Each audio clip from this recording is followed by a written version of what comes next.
Hello friends, welcome to the 15th part of the topic shear force and bending moment diagram. पिछली बार हमने question number 4 solve किया था and in this lecture we are going to solve example number 5 जहाँ पे एक cantilever beam आज हम solve करेंगे, मतलब इसका एनालिसिस करके शेयर फोर्स और बेंडिंग मोमेंट डायग्राम ड्रॉ करेंगे। तो यहाँ पे इस बीम में कुछ मतलब रूल्स जो है वो अलग रहेंगे पिछली बार की तरह, मतलब हमें ऑपोजिट साइन कन्वेंशन फॉलो करना पड़ेगा राइट हैंड साइड पे, पर वो हम बाद में देखेंगे। Right now we are following the first step.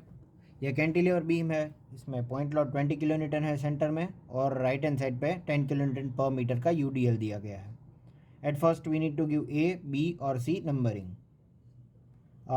क्योंकि ये फिक्स सपोर्ट है तो इसमें 3 रिएक्शन आएंगे। एक तो reaction at point A vertical, reaction at point A horizontal R H और moment at point A M A, 3 reactions आएंगे। और बीम रिएक्शंस हमारा फर्स्ट स्टेप है, तो इसमें reaction at point A horizontal कोई नहीं है होगा, क्योंकि यहाँ पे कोई इंक्लाइन लोडिंग नहीं है, इंक्लाइंड या फिर कोई हॉरिजॉन्टल लोड नहीं है, तो क्योंकि कोई एक्शन नहीं है तो कोई रिएक्शन भी नहीं आएगा, ज़ीरो। आर एच हो गया डायरेक्टली ज़ीरो। फिर बात रही reaction at point A vertical की। वर्टिकल रिएक्शन कितना आएगा, क्योंकि एक ही सपोर्ट है तो सभी जो पूरा वर्टिकल लोड है वो एक ही सपोर्ट लेगा, मतलब पूरा रिएक्शन एक ही सपोर्ट देगा।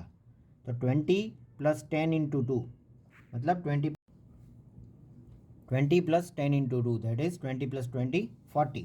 तो ये आर ए वी मतलब जितना लोड है उतना रिएक्शन आ जाएगा एक ही सपोर्ट पे। R A V = 40 kilo newton. तो R A H 0, R A V 40 kilo newton और एम ए अब हमें फाइंड करना है, मोमेंट एट पॉइंट ए। तो ये हम बहुत ही आसानी से फाइंड कर सकते हैं, क्योंकि मोमेंट मतलब हमें मालूम है। ये पॉइंट पे मोमेंट कैलकुलेट करने के लिए हम यहाँ पे देखो लेफ्ट हैंड साइड नहीं जाएंगे, हम जाएंगे राइट हैंड साइड। तो राइट हैंड साइड जब हम जाते हैं कोई भी क्रॉस सेक्शन से तो एंटी क्लॉकवाइज पॉजिटिव आएगा और क्लॉकवाइज नेगेटिव आएगा। तो देखिए मोमेंट एट पॉइंट ए, ये पॉइंट पे मोमेंट कैलकुलेट करनी है। तो राइट हैंड साइड पे एक लोड दिख रहा है 20, तो 20 × 2 क्लॉकवाइज है तो नेगेटिव आएगा, 20 × 2 माइनस, और ये यूडीएल भी क्लॉकवाइज है तो ये भी नेगेटिव आएगा। पर कितना, 10 × 2 ये हो गया लोड, और ए से इसका सेंटर, तो 2 + 1 3, 10 × 2 फोर्स और परपेंडिकुलर डिस्टेंस है 3, ये नेगेटिव क्योंकि क्लॉकवाइज है। तो आंसर आ गया -100 किलो न्यूटन × मीटर। तो माइनस है तो माइनस मतलब यह सेक्शन से लेफ्ट हैंड साइड क्या हो जाएगा, एंटी क्लॉकवाइज। सेक्शन से लेफ्ट हैंड साइड नेगेटिव मतलब एंटी क्लॉकवाइज। या फिर हम डायरेक्टली हमारा लॉजिक यूज़ करके लिख सकते हैं। देखिए ये बीम जो है वो इस तरह से डिफ्लेक्ट होगा, तो इस तरह से अगर हमें बीम को डिफ्लेक्ट नहीं होने देना हो तो हमें कुछ इस तरह से मोमेंट प्रोवाइड करनी पड़ेगी, like this. Anti clockwise moment ही इसको रेजिस्ट कर पाएगा, तो इसलिए हम डायरेक्टली ये एंटी क्लॉकवाइज मोमेंट मैंने दिखा दी और 100 किलो न्यूटन × मीटर लॉजिकली लिख दिया। -100 किलो न्यूटन × मीटर आंसर आया था, पर 100 किलो न्यूटन × मीटर लिख के मैंने ये एंटी क्लॉकवाइज डायरेक्शन ही दिखा दी। तो ये हो गया हमारा फर्स्ट पॉइंट, बीम रिएक्शंस। फिर इसके बाद नेक्स्ट स्टेप है हमारा calculations for shear force diagram. A L H S R H S, B L H S R H S और C L H S R H S. तो देखिए A left hand side 0 kilo newton × metre, left hand side देखेंगे। फिर ए right hand side, मतलब यहाँ से हम left hand side देखेंगे तो शेयर फोर्स मतलब 90 डिग्री पे लगने वाला फोर्स सिर्फ एक ही है, आर ए वी, और वो है 40 किलो न्यूटन × मीटर। ऊपर जा रहा है तो पॉजिटिव, और ये सेक्शन से लेफ्ट हैंड साइड ही देख रहा है, एज यूजुअल हमारी ट्रेडिशनल मेथड फॉलो कर रहा है। फिर बी लेफ्ट हैंड साइड, मतलब यहाँ से लेफ्ट हैंड साइड हम देखेंगे तो फिर से वही नज़र आएगा, R A V 40 kilo Newton. जैसे ही हम बी के राइट हैंड साइड पे जाते हैं, मतलब यहाँ पे लेफ्ट हैंड साइड देखते हैं, तो एक 40 किलो न्यूटन ऊपर जाएगा, फिर ये 20 किलो न्यूटन नीचे आएगा, तो 40 - 20 हो गया 20 किलो न्यूटन।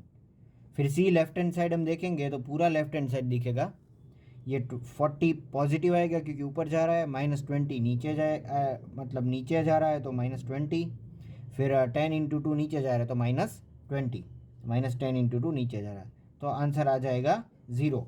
तो सी एल एच एस और सी आर एच एस दोनों पे सेम ही आंसर रहेगा, क्योंकि इसमें कोई चेंज नहीं है, नेग्लिजिबल डिस्टेंस है।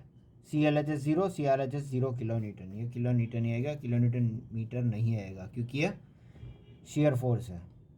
फिर हम कैलकुलेशन करेंगे बेंडिंग मोमेंट डायग्राम का।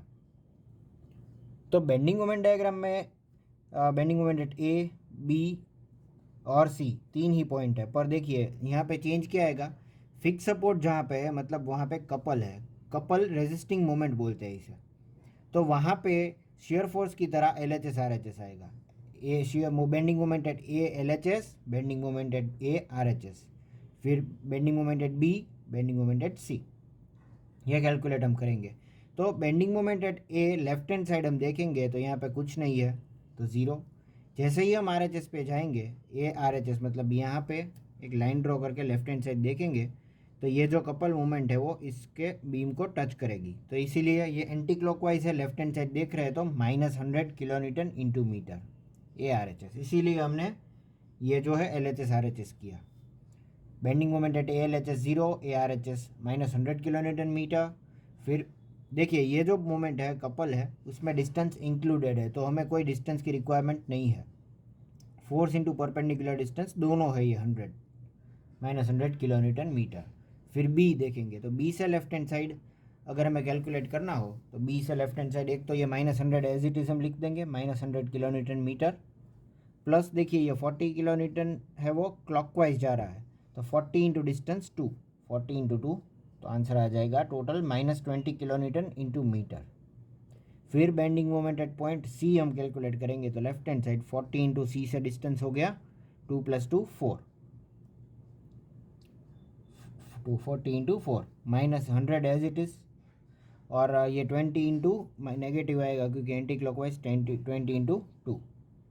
फिर UDL आएगा तो 10 इंटू 2 हो जाएगा लोड, और इसका परपेंडिकुलर डिस्टेंस हो जाएगा सी से 1 मीटर आधा, तो 10 इंटू 2 फोर्स और into 1 perpendicular distance. Answer total करेंगे अगर वेरीफाई करेंगे हम कैलकुलेटर में तो आंसर आएगा 0 किलोन्यूटन इंटू मीटर।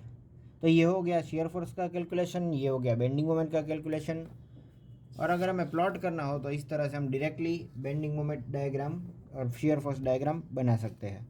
ये देखिए shear force at A LHS ARHS, B LHS BRHS, C LHS CRHS। देखिए जैसे कि मैंने बताया था C LHS RHS दोनों 0 है। ये क्योंकि पॉइंट लोड है तो राइज, फिर कोई लोड नहीं है तो हॉरिजॉन्टल लाइन आ गई, फिर पॉइंट लोड नीचे है तो ड्रॉप, फिर UDL है तो इंक्लाइन लाइन फॉर SFD। अब हम बेंडिंग मोमेंट डायग्राम ड्रॉ करेंगे। ये हो गई हमारी बेस लाइन, -100 तो माइनस, देखिए यहाँ पे हमें -100 वैल्यू थी, ALHS 0, ARHS -100, तो 0 फिर -100 नीचे की तरफ, 100 इसीलिए लिखा क्योंकि ये बेस लाइन के नीचे है, it doesn't matter, it does not require negative sign. फिर बेंडिंग मोमेंट एट बी थी -20 इसीलिए नीचे, और C 0, तो जहाँ पे लोडिंग नहीं है वहाँ पे इंक्लाइन लाइन, और जहाँ पे UDL है वहाँ पे कर्व। तो ये हो गया हमारा बेंडिंग मोमेंट डायग्राम। तो इस तरह से हम कैंटिलीवर बीम का शेयर फोर्स और बेंडिंग मोमेंट डायग्राम ड्रॉ कर सकते हैं। This is all for today, this was all about the 15th part of the topic shear force and bending moment diagram. Thank you for watching.